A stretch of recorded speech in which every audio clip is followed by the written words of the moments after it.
There's an expression that I've heard many times throughout my life that rings very true, especially for me right now, and it is that comparison is the thief of joy, which were words said by Theodore Roosevelt. And it's so damn true and also so hard to break out of a scarcity, comparison-based mindset. Many times throughout my life, I have made myself miserable looking over the shoulders of others to see what they have that I do not. In fact, that's the reason for why I'm making this piece. I have felt like this year in particular, there has been this weight building up on my shoulders, and I think it would be helpful for me to put this out there, let it go, and move forward. Despite our world of abundance, there's always somebody that has more than you. I mean, can you imagine what people from 500 years ago would think about the world that we live in? Many of us now have access to incredible resources that even royalty from that time period couldn't have dreamt of. And yet it's hard to make the case that we're that much happier. So something else is going on here. The problem is everything is relative, and it's human nature to compare. It's hardwired into us. We compare this year's model of iPhone to last year's, or the GDP of one country to another, or the price of that pair of shoes compared to that one. It's how we make sense of the world, and it's actually a very efficient way to arrive to conclusions. And for better or for worse, the same goes for people. We're always comparing, and we're always being compared to our siblings, our classmates, our coworkers, our peers. And whenever you put yourself out there in any capacity, people, either in your personal life or online, will try to pin you down and tell you what they think you are. I can imagine that must be a reason why so many people move from small hometowns to bigger cities. It can feel suffocating, inescapable. We all want to be unique and to have the opportunity to define ourselves. It's a cliche at this point that in your 20s, you're searching for yourself, but there's a reason why these themes, these topics come up so often. It's because it's a rite of passage. It's something that we all go through at some level or another. And these comparisons are not all bad, okay? So I do have some funny examples. In my last video alone, apparently I posed like Steve Jobs in the thumbnail, which was completely unintentional, but I was very flattered to receive those comments. And also that I'm looking like Harry Potter, which I imagine is because of the glasses, but Harry Potter was never bearded, so maybe they really meant that I look like Daniel Radcliffe, but Daniel Radcliffe doesn't wear glasses at all, so I actually don't really know what they mean. More than anything, it just goes to show how quickly people want to connect the dots, and that's just the tip of the iceberg. I'm a young man trying to prove myself in the world, and my ego desires external validation, whether I like it or not. And sometimes the comparisons that people make can feel like they cast this huge shadow over you. I hate being put in a box. I hate being oversimplified. And I completely understand how pointless and futile it is to seek for external validation. But the truth is, that's where I'm at right now. I'm no monk, and I believe that the vast majority of all of us are at that place as well. None of us are getting enlightened anytime soon. So we're not shedding our egos, our identities, our attachments. And so there's no quick solution to this. And so I've struggled with this. And in my competitiveness, I often invent opponents and rivals and place my focus on them instead of on myself, which is what I should be doing. That's all that really matters. This is exhausting and truly one of the things that I most dislike about myself. It creates feelings of envy and inadequacy. And I think I've made progress over the last few years, but it's still something that really affects me that I haven't fully worked through. The first time this happened to me publicly was like 3 years ago when I was living in Argentina and trying to create content and not really getting anywhere. And I started getting a lot of comments comparing me to this other guy, Dustin Luke. He was and still is an American with a beard that also creates content online and speaks Spanish with an Argentinian accent, which is not very typical for Americans to learn. The outside similarities were obvious. Like, I get it, even though I wasn't even trying to make content like him. He had already been at it for several years, and he was already at that point well known and established in Argentina. So Argentinians were like, hey, this kid reminds me of this guy. Most people mean well, I think, but some comments do hurt. People would say that I was like the cheaper version, a copy, a ripoff, because he came first. I can see now how a lot of those comments were actually hilarious in hindsight, but at the time it really hurt because it felt like all of my time and energy was going nowhere, meant nothing. I felt like I was reduced to the cheap plastic version of the real thing. And even if it's a small percentage of the comments, those are the ones that sting and stick in your mind and plant seeds of doubt. This is a pretty well documented occurrence that happens, wherever human beings do pretty much anything. In sports and in the arts. We compare athletes, actors, novelists, even just in the YouTube space alone. I can remember, for example, the ubiquity of the Casey Neistat style, where everybody was trying to do the same thing. And I don't think it was out of ill intent. People were just inspired. And to a lesser extent, that has happened with a whole bunch of other content creators as well. This is my younger brother, Skyler. Calling him, I realized that we've had very different experiences being siblings. I wanted to ask you, was this a recurring problem for you while you were growing up? Like, did you feel like you faced being in my shadow, or I guess reference to me many times, or was it just something that happened sporadically?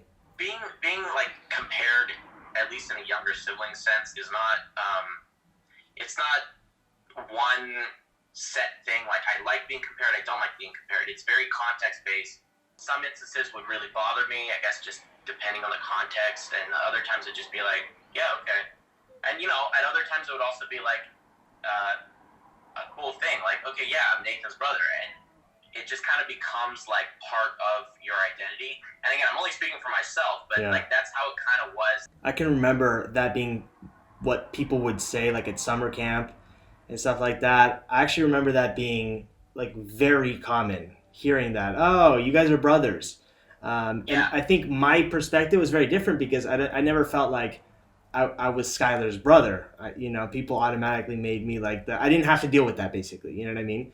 Sometimes teachers would bring you up as an example, and like, if they knew you at least. And it just never really made sense to me why you would use that kind of example. Yeah.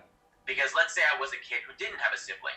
How would that teacher then talk to me as if I didn't have a sibling? It's like, I want to know what that would be, what your response would be to me if I didn't have a sibling. You were telling me just yesterday that you don't like little bro. Like, I legitimately didn't even know that. I didn't know that you didn't like that. Well, that's me being picky and, whatever. But do you understand that I say that affectionately, or it doesn't matter? Basically, it's... Yeah, I get your intention for saying it. But you're also the older sibling, so you're seeing it from the older sibling perspective, not the one who's always been the younger sibling. Right. And, I don't know if I'm nitpicking about the English language here, but I've never, ever heard someone be like, yeah, your brother is this and that like you. It's always I'm like you. It's crazy to me that even at, you're 19 now, you would think people would cut it out, but it's still happening. Like, well, yeah. Well, there were times earlier on when we were growing up where it was a little bit more toxic, like just like sharing things or whatever. So the fact that we kind of split apart in terms of interest definitely helped. To have space, I think that's incredibly important. It's made it possible, I think, without having any resentment over any siblingship or anything like that, that we've been able to, work together and interact and talk and do stuff like this. The reason I'm making this video is because the comparisons really started up again for me this year when my videos started to take off. It has weighed very heavy on me, and I haven't been fully clear on what the right thing to do is. Basically, I've received a lot of comments that I create similar content to Matt D'Avella. And by a lot, I mean like thousands of messages over the last few months. And again, I know that people most of the time mean really well. In fact, it's a huge compliment. The quality of what he does is super high. I also get where this comes from. There's not a lot of content creators in this particular niche of self-improvement. I also think it's rare to find people that don't talk all big and, fake like that. And oh God, I just hated doing that. And also have some filmmaking background, so I see the similarities. But a lot of comments are not so nice, and they trigger something ugly within me that basically feels not good enough, in the shadow again. And I recognize that's 100% my ego right there. And so I haven't been clear on what the right thing is to do. Do I respond? Do I ignore? I'm trying to approach this topic as mindfully as I can because I don't want my words to be misunderstood. I'm not trying to bring anybody down here. The growth of his channel is no accident. He and his team have put out a lot of fantastic content. And it was only like 8 months ago that I made basically a fanboy video about him. And basically a lot has changed in a short period of time. In a way, this has very little to do with any particular single person, and more so to do with how I feel, how uncomfortable I feel in this situation. I have a friend that I made while living in Mexico City. His name is Martin, and I called him for a very specific reason.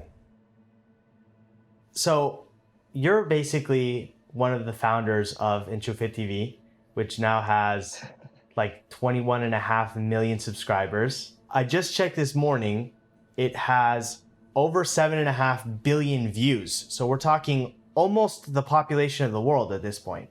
I mean, do the comparisons ever stop? Because it's so public, it's so big, you have like everybody's eyeballs, right? Yeah, comparisons, at least speaking from experience, the 21 million mark doesn't do anything with comparisons. In our personal experience, we get compared all the time because humans are pattern recognition machines. Do you feel like you've struggled with this over time with Enchufe TV or other projects of yours? And if you have, I guess, what has been your mentality with regards to dealing with it? One of the tools I use with the team is making them understand they are in control of their own narrative. Meaning that if they react poorly, they are making the story skewed in the way they precisely didn't want to. And there are some things that you can do to be in control of your narrative. But there have been some things that have been very emotionally involving for me. And the way I try to detach is again through story. Like, what am I catastrophizing and what is an actual variable? What you're going through, it's not unique to our medium. It's unique to anything that has any sort of emotional stake. This strange mixture of feedback and my own kind of personal thoughts on the topic has created this sense of pressure that I don't want in my life because I feel like I need to measure up somehow or distinguish myself, which is like stupid and pointless. I'm simply not Steve Jobs or Harry Potter or Dustin Luke or Matt D'Avella or any of the people that I have been compared to or have compared myself to throughout my entire life. I'm not trying to be anybody else. I don't want to be anybody else, and I couldn't be anybody else even if I wanted to. I really only want to be Nathaniel Drew, but I don't fully know what that means yet.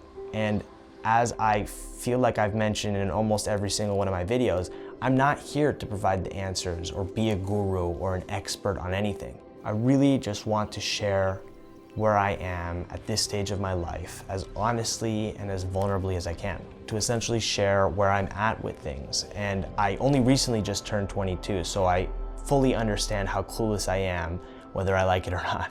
And honestly, we live in a world where nothing is original anymore. I mean, at best, we take things that already exist and add our own little twist. That's it. And as we've seen with the Stoics, we're largely dealing with the exact same problems, the human problems that existed thousands of years ago. Just as there seems to be an inverse correlation between comparison and joy, I feel like there's a direct relationship between gratitude and joy. And so it's a simple question, I think, of reorienting my attention to the things that matter every single time I get off track, ignoring the comments and the things people are going to say. Ultimately, I don't need to justify what I choose to create to anybody. I would invite you to not watch if you don't like what you see, but I guess I can't tell people what to say or do. That's the fundamental lesson I'm taking away from all of this. Whenever you put something out there, be it a video or a photo or an article or a book or a piece of music, it's no longer yours. You gotta let it go. People are gonna do whatever they want with it. I'm not proud of the things that I shared in this piece, you know, my pride, my ego, but that's not the point. The point is to be ever more honest, in spite of what anybody has to say. I cannot let the words of others distract me from the work that I have to do.